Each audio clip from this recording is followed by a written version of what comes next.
이어서 파생상품 등에 대한 일반 투자자 보호 장치를 보겠습니다. 이것도 중요한 편입니다. 잘 보시면은 이제 내용이 네 가지니까 시험 내기 좋아요. 자, 차례대로 보시면은 주권상장법인은 일반적으로 전문 투자자로 간주되지만, 자, 어떤 전문? 어때요? 우리가 앞에서 그 자본시장법에서 투자자 파트에서 봤잖아요. 전문 투자자는 절대적, 상대적, 자발적인데 주권상장법인과 지방자치단체는 상대적이죠. 상대적이다라는 것은 이제 절대적에 비해서 전문성이 좀 떨어진다라는 의미가 되고, 이 주권상장법인 등이 장외 파생을 거래하고자 할 경우에는, 자, 이것도 제가 앞에서 말이죠. 장외 파생에 대한 특례가 우리 기본서 곳곳에서 나온다. 왜냐? 가장 위험한 상품이기 때문에, 그죠? 이렇게 말씀드리고요. 이것도 이제 특례, 장외 파생의 특례에 해당이 되는 거죠. 이것도 그렇고요. 자, 그래서 주권상장법인이 장외 파생을 거래하고자 할 경우에는 얘가 위험하기 때문에 일반 투자자로 간주하는데, 그럼에도 불구하고 주권상장법인이 이 장외 파생을 전문 투자자의 자격으로 매매하겠다라고 한다면 금융투자회사에 별도로 서면 통지를 해야 돼요. 서면 통지. 또 참고로 이때 서면 통지를 받은 금융투자회사가 정당한 사유 없이 거부한다면, 요거는 이제 우리가 앞에서 투자 매매업자 중개업자의 영업행위 규칙에서 나온 내용이죠. 불건전 영업행위에 해당이 됩니다. 이렇게 이해하시고요. 자, 두 번째는 파생 상품 등에 대해서는 등급별로 차등화된 투자 권유 준칙을 마련해야 돼요. 파생 상품 등이 아니라면 차등시키면 안 됩니다. 고객을 차별하면 안 되니까, 공평하게 해야 되니까. 그런데 파생 상품 등은 위험하니까 등급별로 차등화해서 하는 것이 투자자를 보호하는 것이다. 이렇게 이해할 수 있습니다. 자, 3번은요. 투자 권유 대행인은 파생 상품을 권유할 수 없습니다. 당연한 것인데요. 중요한 편이죠. 어때요? 우리 시험 제도상으로도 펀드 대행인 있죠. 그죠? 증권 대행인 있죠. 네, 그러나 파생은 없잖아요. 파생. 그죠? 파생 상품은 권유 대상이 아닙니다. 투자 권유 대행인 입장에서. 자, 그리고 이제 마지막으로 금융투자업자가 일반 투자자와 장외 파생을 매매하고자 할 경우에는 이때 일반 투자자의 위험회피 목적 거래만 가능합니다. 이런 제한 없이 거래를 하기 위해서는 이제 상대방이 적격 투자자라야 됩니다. 이때 적격 투자자는 뭐 거의 기관 투자자를 의미한다 이렇게 보시면 돼요. 아무튼 일반 투자자는 위험 회피 목적만 가능하다 이렇게 보시면 됩니다. 자, 네 가지 이해하시고요. 자, 문제 보겠습니다. 파생 상품 등에 대한 일반 투자자 보호 장치, 보호 조치 앞에 네 가지를 의미하겠죠. 금융투자회사가 투자 권유를 하지 않더라도 일반 투자자에게 파생 상품 등을, 자, 뭘 얘기하는 거죠? 적정성의 원칙이죠. 그죠? 네, 이 경우에는 이제 면담, 질문 등을 통해서 정보를 파악해야 된다. 주권상장법인은 일반적으로 전문으로 간주되지만 장외 파생에 대해서는 일반이 되니까 금융투자회사에게 별도의 서면 통지를 함으로써 전문 투자자로서 매매할 수 있다. 그 내용이 됩니다. 금융투자업자는 파생 상품의 투자 권유 시에 차등화된, 맞죠? 차등화된 준칙을 마련해야 된다. 맞습니다.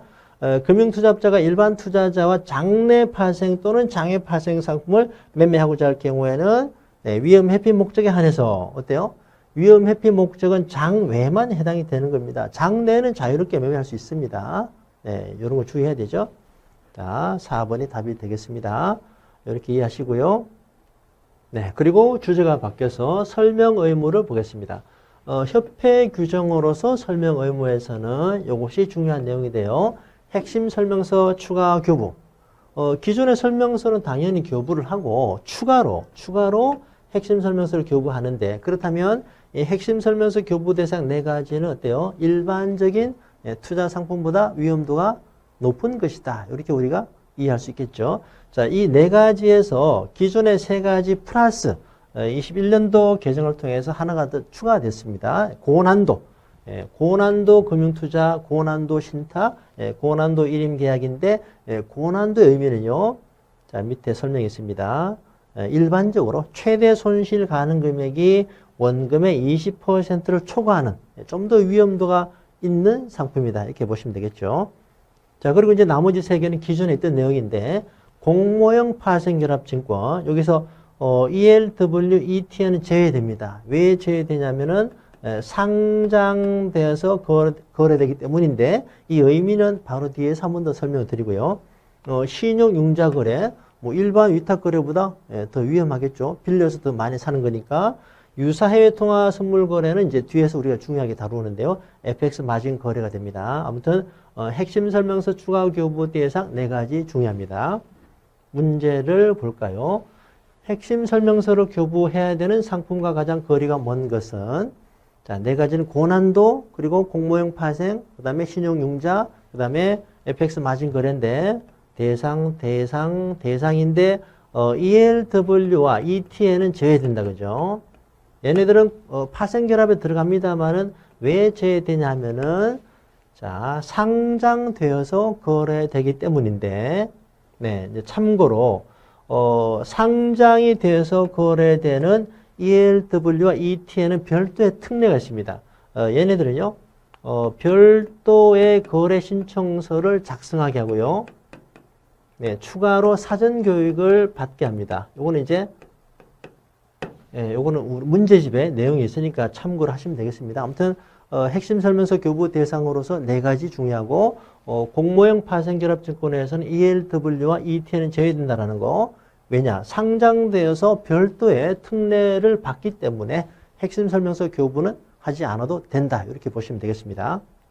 자, 그리고 다음 내용은요. 펀드 판매와 관련한 업무 규정인데 이것도 중요한 편입니다. 자, 요거는 2개로 구성이 돼요. 내용이 금지 행위와 다음 페이지에 준수 사항이 있는데 내용이 좀 많아 보입니다만 색깔 있는 거, 중요한 거 위주로 대비를 하시면 됩니다. 자, 그러면 뭐가 금지되는지 먼저 보도록 하죠. 가운데 거 먼저 보겠습니다. 펀드 판매 대가로 뭔가를 요구하는 거 하면 안 되겠죠. 자, 판매 대가로 투자자보다 부당하게, 다른 사람보다 부당하게 높은 걸 요구한다. 안 되겠죠. 자, 확정적으로 다는 하는 것도 안 되겠죠. 부당 권유 금지에 해당이 됩니다. 5번은 뭐냐? 자기가 판매하는 펀드 정보를 가지고 회사 고유 재산의 운용이나 다른 그 펀드의 판매 이용하는 거. 이건 어때요? 이해상충이 있는 거잖아요. 이해상충이 있는 거에 대해서는 정보 교류 차단을 해야 되는데 차단하지 않고 이용하는 거니까 해당 조항을 위반하는 것이 되겠죠. 이렇게 이해하시면 되고. 자, 1번은 말이죠. 1번은 이제 내용상 예외가 없어 보이는데 예외가 있다. 예외가 있다. 요걸 좀 잘 주의하시면 되고요. 자, 보겠습니다. 판매 보수나 수수료가 높다는 이유로 특정 펀드만 차별적으로 판매하는 행위. 예를 들어서 자, 어떤 회사가 3가지 펀드를 판매하는데요. 이 중에서 A만 차별적으로 판매를 하고자 한다. 이 자체는 이 금지가 되는데 예외가 있다. 뭐냐? 이 A가 말입니다. 3개 중에 진짜로 A가 제일 좋아서 해당 투자자 이익에 가장 부합이 되는 이런 합리적 근거가 있다면 A만 팔아도 된다는 의미가 되겠죠. 자, 그리고 이제 6번, 7번이 좀 더 중요합니다. 6번은요, 판매회사 임직원 이외의 자를 통해서 펀드 취득 자금을 수취하는 행위. 이건 뭐냐면은 이제 투자자 펀드를 매입했습니다. 그러면 그 매입 자금을 당연히 임직원을 통해서 취득해야 되는데 투자권유 대행인을 통해서 투자권유 대행인이 나오면 틀린 거예요. 아시겠죠? 자, 아닙니다. 그리고 마지막으로 일반 투자자에게 계열회사인 펀드만을 투자 권유하는 행위. 요거는 이제 뒤에 내용과 좀 헷갈리는데요. 특히 좀 주의하셔야 돼요. 예를 들어서 일반 투자자에게 계열사 펀드를 판매하는 행위.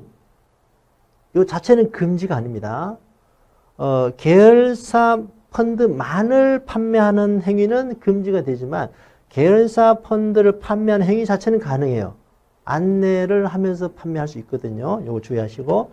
자, 준수사항 보죠. 자, 준수사항. 펀드 판매 창구는 타 창구와 구분해야 됩니다. 이건 뭐 은행이나 증권사 가면은 구분되어 있는 거 확인할 수 있어요. 자, 그리고 2번입니다. 중요한 편입니다. 펀드 판매를 다른 금융상품과 연계할 경우에는 규제 회피 목적이 아니어야 되고, 이거 중요합니다. 펀드 자문인으로 등록된 자가 투자 권유를 해야 된다. 자, 다시. 펀드 판매를 타 금융과 연계해서 판매하고자 할 경우에는 투자 권유 대행에는 투자가 불가하다. 권유가 불가하다. 왜 그러냐면은 투자 권유 대행에는 어때요? 펀드 판매 대해서만 권유 대행을 할 수가 있겠죠. 그죠? 그런데 다른 거 연계되면은 투자 권유 대행인의 범위를 넘어서는 것이 되니까 이때는 자문인으로 등록된 자가 해야 된다는 의미가 됩니다. 이렇게 이해하시고요. 자, 그리고 일반 투자자에게 요거 뭐 읽어보시면 되겠습니다. 자, 4번은 아까 얘기한 거예요. 계열회사인 펀드를 투자 권유하는 경우에는 자, 해당 펀드가 자기의 계열사라는 사실을 고지하면 됩니다. 아시겠죠? 자, 다시 앞으로 가서 여기서 한 번 더 말씀드리는데 계열사 펀드를 판매하는 행위 자체는 금지가 아닙니다.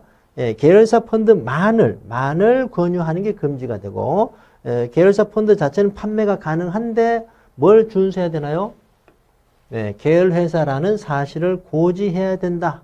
요거를 준수해야 된다. 이렇게 보시면 되겠습니다. 그래서 요거와 요거를 좀 주의하시면 돼요. 자, 기출문제 29회 시험에 나왔던 겁니다. 금지사항 및 준수사항에 대한 설명이다. 틀린 거는 자, 펀드 판매 대가로 뭔가 요구하는 거 금지 맞죠?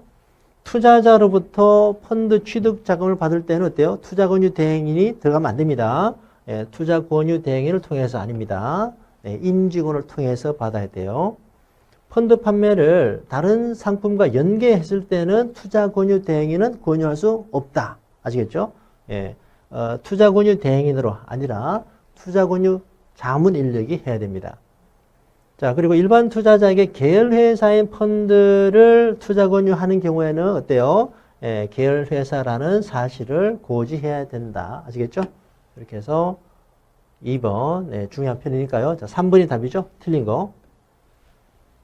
그렇죠? 금지가 맞으니까. 자, 금지 맞고, 투자 권유 대행인은 연계했을 때는 권유할 수 없다. 얘가 틀린 내용이 되겠습니다. 자, 이렇게 정리하고요.